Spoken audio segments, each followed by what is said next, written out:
नमस्कार बच्चों। आज हम वाणिज्य विषय के एक महत्वपूर्ण टॉपिक को समझेंगे। हमारा विषय है निर्देशन की विशेषताएं अथवा प्रकृति।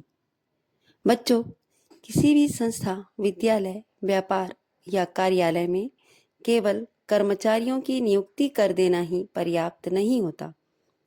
असल बात यह होती है कि उन सभी लोगों से सही तरीके से काम कैसे लिया जाए। कर्मचारियों को कौन बताएगा कि क्या करना है? कौन उसका मार्गदर्शन करेगा?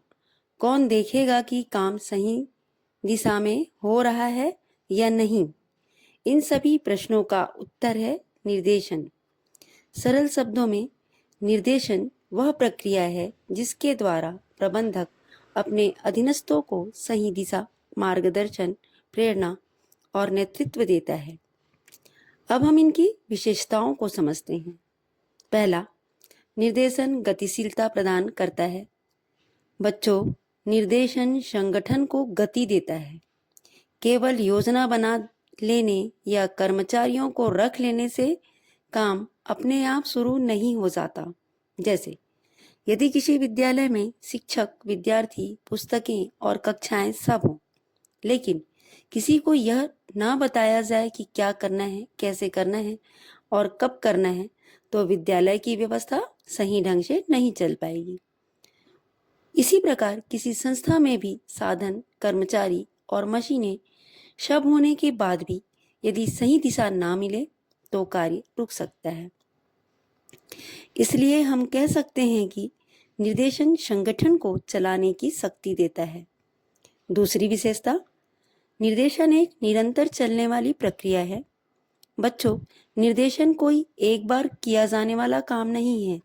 यह एक लगातार चलने वाली प्रक्रिया है। प्रबंधक को हमेशा यह देखना पड़ता है कि कर्मचारी कार्य सही कर रहे हैं या नहीं, उन्हें किसी सहायता की आवश्यकता है या नहीं, उन्हें प्रेरणा की जरूरत है या नहीं। यदि कार्य सही ढंग से नहीं हो रहा हो तो प्रबंधक को समय पर सुधार भी करना पड़ता है। इसका अर्थ यह है कि निर्देशन केवल आदेश देना नहीं है, बल्कि कर्मचारियों का पर्यवेक्षण करना, मार्गदर्शन देना, प्रेरित करना और गलतियों को सुधारना भी है। इसलिए कहा जाता है, निर्देशन संगठन के पूरे कार्यकाल तक चलता रहता है। तीसरी विशेषता, निर्देशन प्रबंध के प्रत्येक स्तर पर आवश्यक होता है।